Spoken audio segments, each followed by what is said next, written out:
Good afternoon. Thank you, Marcos. Thank you, Cohen. Thank you, Area board for inviting us to to join you in today's event. And this is the second event I attend today, and I hear three keywords for Europe: heat pump, low GWP refrigerants and safety, and digitalization.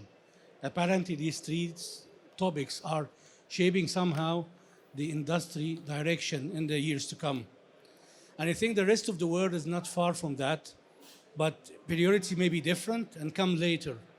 For example, flammability may be a priority now for developing countries over the digitalization and the heat pumps business, which is not maybe of interest to the southern part of the universe. So looking at how the world is dealing with the servicing sector, the Montreal Protocol for the last 30 years plus has been instrumental in providing services and support to the 147 developing countries that's benefiting of what's so-called the multilateral fund of the Montreal Protocol about ozone depletion substance. And during these 30 years, we have invested thousands of projects in many of the countries to train and certify technicians. And we have gained experiences and learned lessons.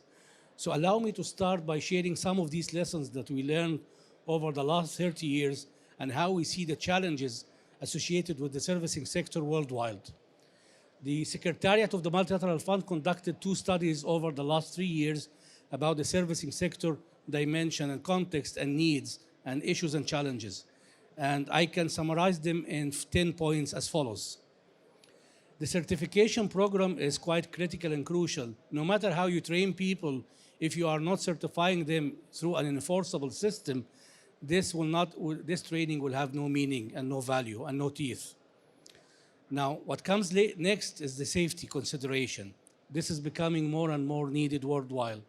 We have noticed in Africa and over the last year or so, several incidents and accidents. Some of them were unfortunate, where people lost life because of ignorance or incompetent skills in dealing with flammable refrigerants.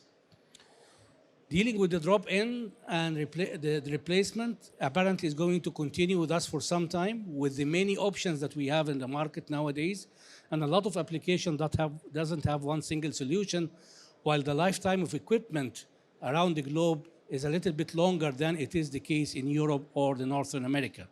So the typical equipment that stays for 10 years here in Europe may operate for 20 years somewhere else around the globe. So the drop-in replacement reality that we need to see how we can handle this use, especially when it comes that if you try to retrofit with a flammable substance, a unit which is not designed to work with a flammable substance. Now, the access to technology and knowledge about the alternatives is another challenge. Majority of people working in the field doesn't know which refrigerant to use in which application and how to handle these refrigerants properly, given the different characteristics between A2L or A3, high pressure versus low pressure, and all these details that was never been there in their dictionary in the years before. And we have a big headache in developing countries. You may not face this in Europe, but I think some of the European countries may have it, which we call it the informal sector. The informal servicing sector, that those who are working as a freelancers without a proper license to practice the servicing sector. This is a lot and a considerable percentage of the working force in the refrigeration servicing sector in many countries. And how to address them in terms of capacity building and knowledge and training, and later on how to bring them to be certified and formalize them and bring them to the formal group.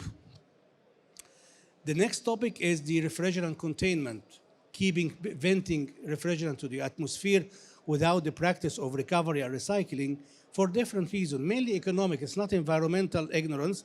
It's about economic reasons, time reasons, things that people cannot afford in developing countries. So how can we put this in a context that they can do it and it's beneficial for them to do it?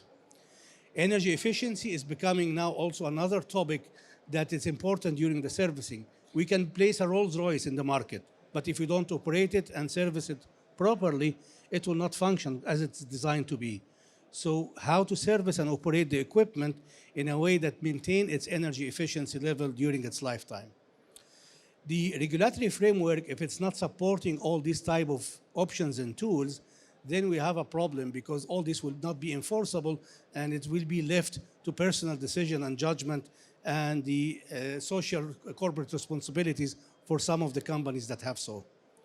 Sustainability of the training, how we can ensure that we have a training model or the training centers that can continue even after the projects that we are funding under the Montreal Protocol lifetime and whenever they ended. Last but not least, how we can make engage the local associations and empower them to play a role to help the government. Government technical capacities are limited always, but there is a need to have some kind of support, especially from those who are working in the field and know the sector better than the government and policy makers.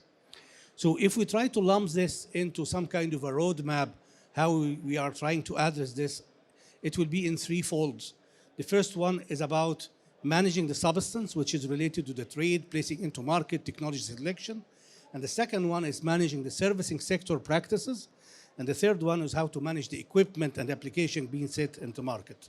So I will only focus in one slide, my last one, about what type of options available for managing the servicing sector. It usually starts by the training, moving to the certification program, and then ensuring that we have a reclamation scheme that makes sure that we don't vent anything to the atmosphere and ensure that the cycle is closed in terms of managing the refrigerant and minimizing emissions unnecessarily. And we need to do in order to enforce this, we need also a leakage and monitoring system, quite similar, but not so exactly similar to the F-gas regulation setup because it's not so implementable in developing countries given their limited capacities.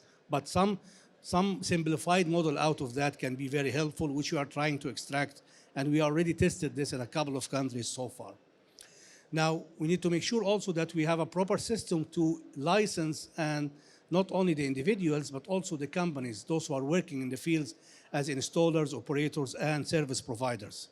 And the energy efficiency need to be incorporated in this regulatory training certification program to make sure that we are not missing one element, focusing on the refrigerant and flammability while keeping the energy efficiency out of the equation.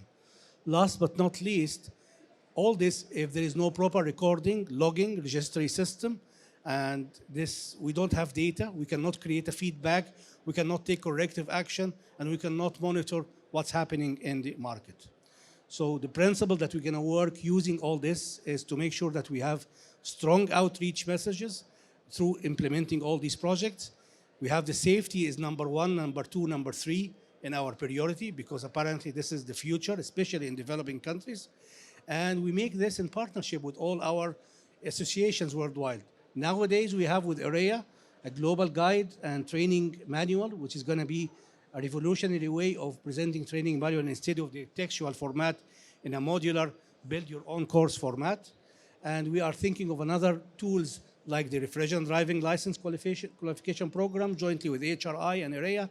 So there are different opportunities through the partnership that we are trying to pursue. And all this need to take into account the sustainability dimension in relation to the Sustainable Development Goals and the continuation of these activities. Thanks again, Marco, for the opportunity, and we wish you all a good show and a good meeting. Thank you.